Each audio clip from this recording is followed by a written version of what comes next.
Hey guys, and welcome back to more live fire grilling with LCLY. It's Christmas Eve and Grandpa is going to be grilling us up some lamb riblets for tonight's appetizer. As you guys know, Grandpa is a master griller, so I am eager to try out this lamb. It's my favorite. So without further ado, let's get into this video.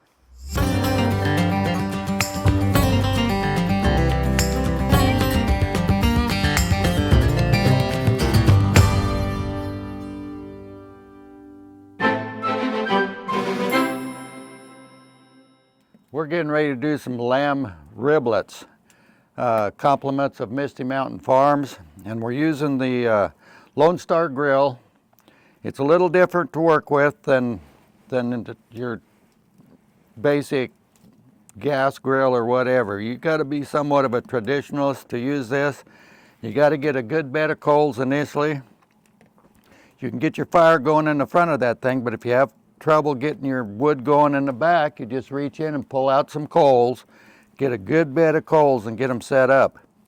Now I'm going to put those riblets on here, and I don't want them over direct heat. I don't want to dry them out. I want to cook them a little bit slow. So I'm going to put them on here and put a lid over them, and I've tested that, and the temperature definitely increases when you put that lid over there. So this is somewhat of an experiment. I hope it works out good. We've got a good bed of coals, and we will see what happens. So I'm going to put the riblets on, get them covered, lay a temperature gauge on there, a thermometer on top of them, and start cooking.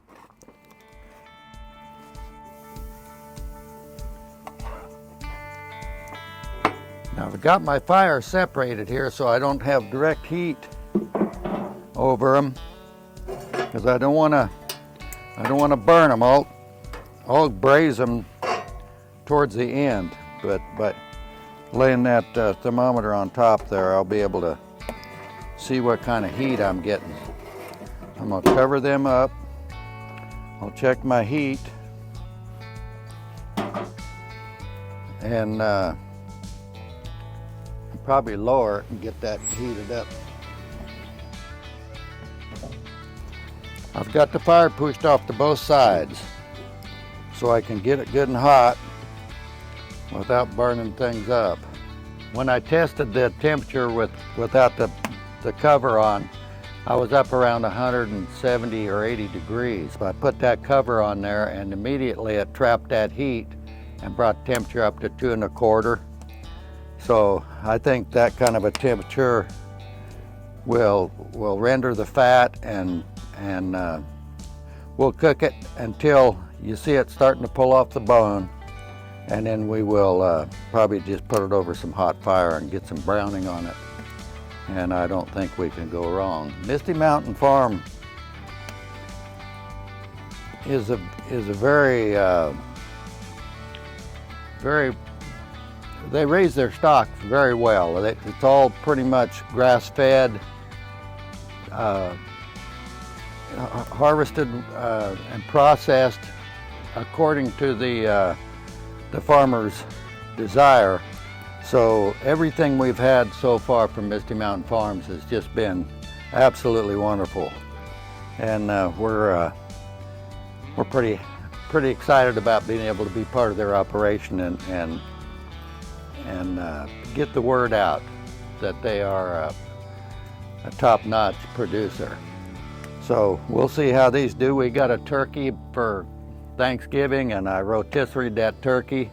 It was fresh, harvested the day before, and it was just absolutely wonderful. Rotisseried it on a different smoker, but we'll see how these riblets are.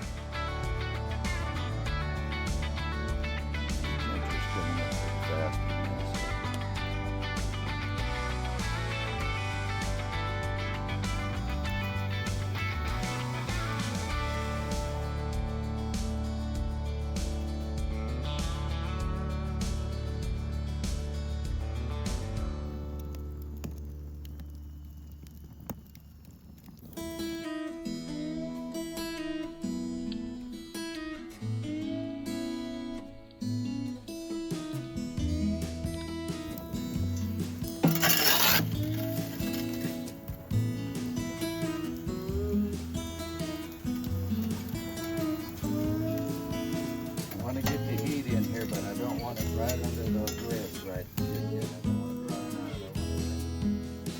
dry them out. Okay, what I did, I waited till I laid that thermometer right on top of the meat. It was 65 degrees when we brought it out here. I waited till the temperature got to 225, and then I raised the lid. I hadn't raised the lid at all before that because the old saying, if you're looking, you're not cooking. So, and it was browned nice, but like I said, I'll repeat myself, the fire was building a circle around this, so I'm not getting a direct burn on these ribs. But they were charred on the bottom, kind of nice. So I inserted the probe into the ribs and covered them again. I started with the fat side up so it would render down through the meat, and then turned them over, put the probe in there, and we'll see what the internal temperature is now on those. Let me see what we got here. That's centigrade. I can't read centigrade, so I gotta. Internal temperature is 180 degrees right there in those ribs. So we'll let it run at that for a little bit. I can see it smoking pretty good, so that fat is down now. So it's on the hot grill.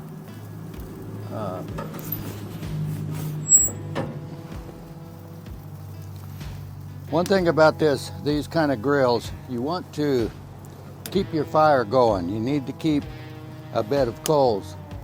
Even if you got more coals when you're finished than you need, that's a lot better than not having them when you need them. So keep your fire going, keep your coals in there. Shake your wood once in a while to break it down and let the coals fall in the bin down below. And they're always ready for you when you're ready to cook. I noticed that the meat was pulling from the bone a little bit, so we're doing real well. If we'd have not covered those with a lid, a lot of the heat would have been going by and it would take a long time. So you need to understand with this grill, this is kind of a labor of love, grilling with wood. You can't plan on dinner and decide you're going to have dinner and then come out and grill. You've got to take your time, get your coals going, and then cook it. So it's fun. I mean, this is a traditional style of cooking. It's like a campfire. You got a campfire and you got all that smoke and all of that fire going and everything. You don't have a good fire until you got the coals. Once you got the coals, you got a good campfire.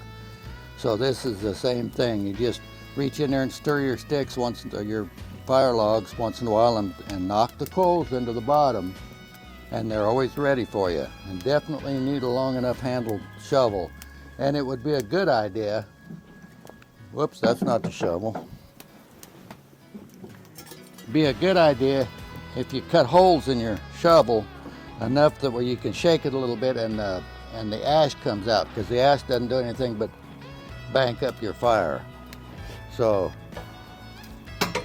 those coals will last a long time in the bottom. It's like a fireplace. If you get the coals in the bottom, you can bank your fire, if you understand that term, which means you cover up the coals and they will continue to give off heat all night long. You can bank a good fireplace and make it last all night long if it's not burning, just burning.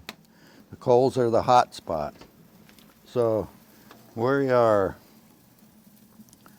184 degrees in that meat right now, so I'm going to need to check it and see if it's close to ready. We don't want to dry them out. We want them juicy. So let's take a look at this here and see what we have. Some gristle. Oh yeah, see, this is working great. So I'm going to let that get a little hotter. Oh no, see, that's I might even taste a little bit of that because I'm the cook. I can do that. Let's see how that is. guys aren't gonna like it. I'll have to eat it all by myself. Let it go just a little bit longer and I think they'll be ready. They're juicy. They're gonna be good. They're gonna be good. So maybe we survived this experiment. I have to admit,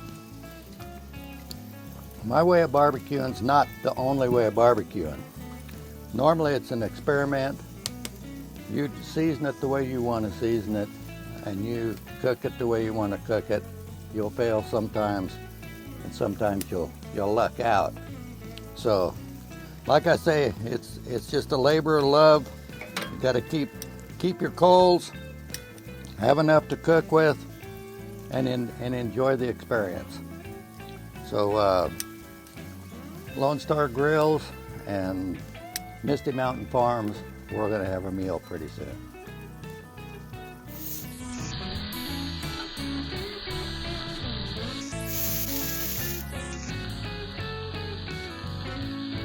Take those in and cover them up with something so that they'll cool down a little bit, and I'll get the bird in front.